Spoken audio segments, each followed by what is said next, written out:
Bonjour à tous et bienvenue sur Sensation. Aujourd'hui, je reçois François Durovray, président du conseil départemental de l'Essonne. Bonjour. Bonjour. Alors François Durovray, vous avez publié un livre en septembre dernier, Le Monde de près, aux éditions de l'Aube, où vous revenez sur ces 20 dernières années en tant qu'élu local.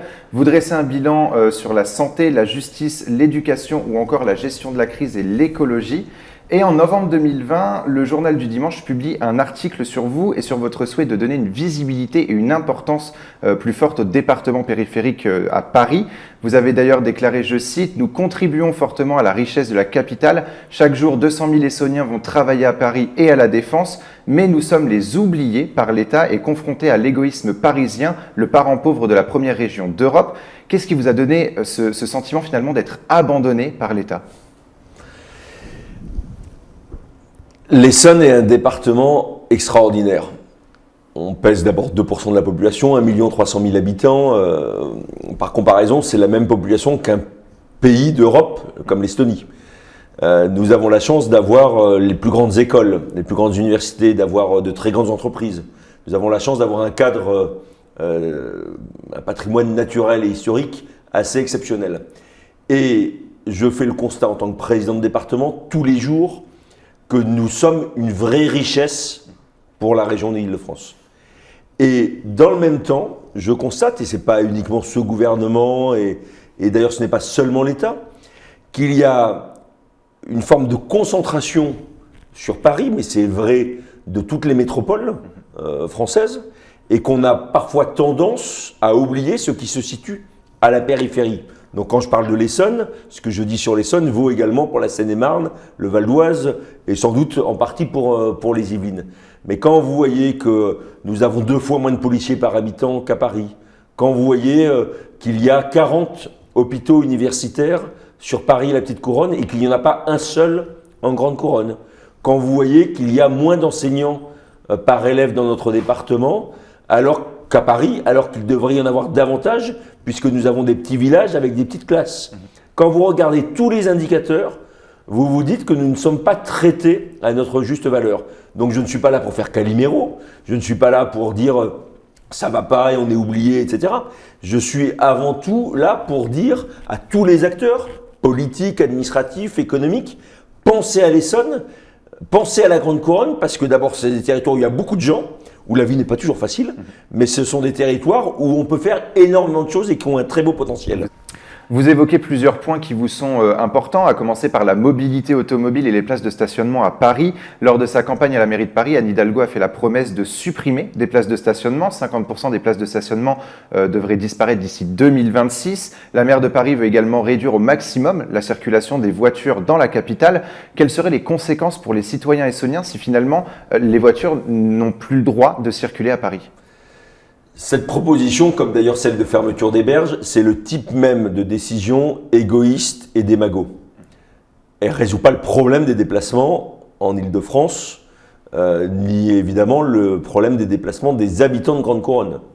Simplement, elle fait plaisir, la maire de Paris fait plaisir à son électorat, qui pour l'essentiel n'a plus besoin de voiture. Quand vous habitez Paris, vous n'avez plus de voiture. D'ailleurs, plus des 2 tiers des habitants à Paris n'ont plus de voiture, donc c'est pas compliqué politiquement pour elle de supprimer des places. C'est compliqué pour les habitants de Grande Couronne qui concrètement n'auront plus la capacité, encore moins la capacité de se rendre à Paris et de se déplacer vers Paris, alors même que nous avons besoin de Paris pour notre vie économique, pour travailler, pour nos loisirs aussi, parce que Paris est évidemment une ville lumière, et ce que je dis à la maire de Paris, c'est que sa responsabilité va bien au-delà des frontières du périphérique. Et j'ai parfois malheureusement le sentiment qu'elle ne s'en rend pas toujours compte. C'est une décision finalement que vous évoquez comme égoïste de la part de la maire de Paris. Vous êtes d'ailleurs à l'initiative d'un rapport concernant les transports justement de la Grande Couronne, dans lequel vous déplorez un délabrement et des conditions de voyage insupportables pour les citoyens. Un rapport qui devrait être remis en ce début d'année 2021. Alors justement, où en est ce rapport ? Ce rapport, il va sortir. Son originalité, c'est qu'il a été préparé par des élus de différents territoires et de différentes tendances politiques. Je réunis au département tous les acteurs assez régulièrement, tous les députés, les sénateurs, les présidents d'intercommunalité, quelle que soit leur étiquette. Et je le fais pourquoi ? Pour partager avec eux les sujets qui concernent le conseil départemental et sur lesquels j'ai un devoir d'information, mais aussi sur les sujets qui concernent nos concitoyens et qu'on essaie d'avoir des opinions communes.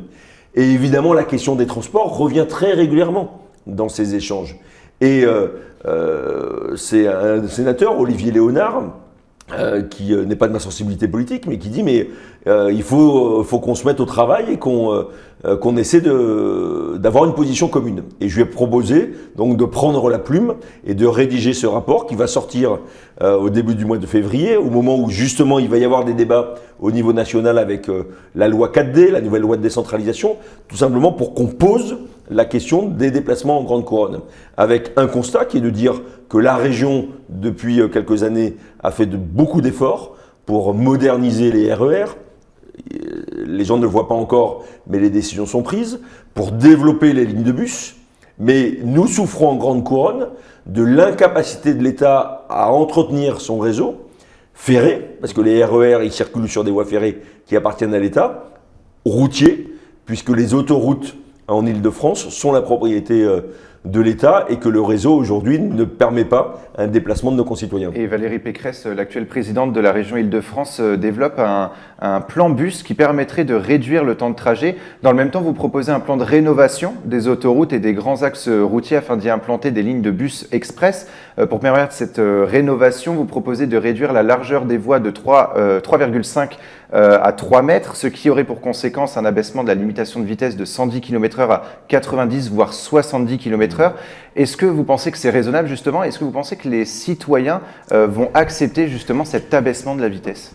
Aujourd'hui, en temps normal, pour faire Évry-Paris, Port d'Orléans, 27 km, il faut 1h15 à 1h30, c'est-à-dire 15 à 20 km/h. Les temps de transport des heures de pointe absorbe plus de 50% des véhicules de la journée. Donc aujourd'hui, il y a plus de la moitié des usagers des autoroutes qui vont entre 15 et 20 km/h. Ma proposition consiste tout simplement à se dire, parce qu'il faut trouver des solutions rapides à mettre en œuvre et qui ne sont pas coûteuses, parce qu'on n'a pas des milliards qui se cachent quelque part, c'est de dire on a des voies qui sont existantes, c'est les voies routières, que si on passe de 3,50 m, comme vous l'avez dit, à 3 mètres, on peut dégager une voie pour les bus, et que ça a pour conséquence d'abaisser la vitesse de 90 à 70. Pas 110, puisque en fait la vitesse est déjà à 90.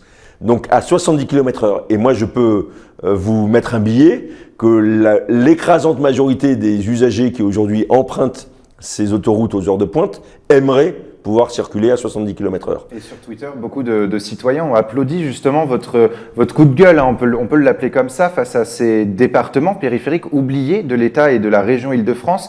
Depuis fin novembre, où le JDD justement a publié cet article, est-ce que vous pensez avoir été entendu par les principaux intéressés?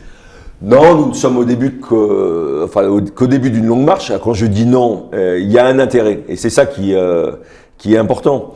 Le ministre des Transports m'a contacté pour me dire qu'il avait demandé à ses services de creuser la question de ces voies bus sur les autoroutes de l'État.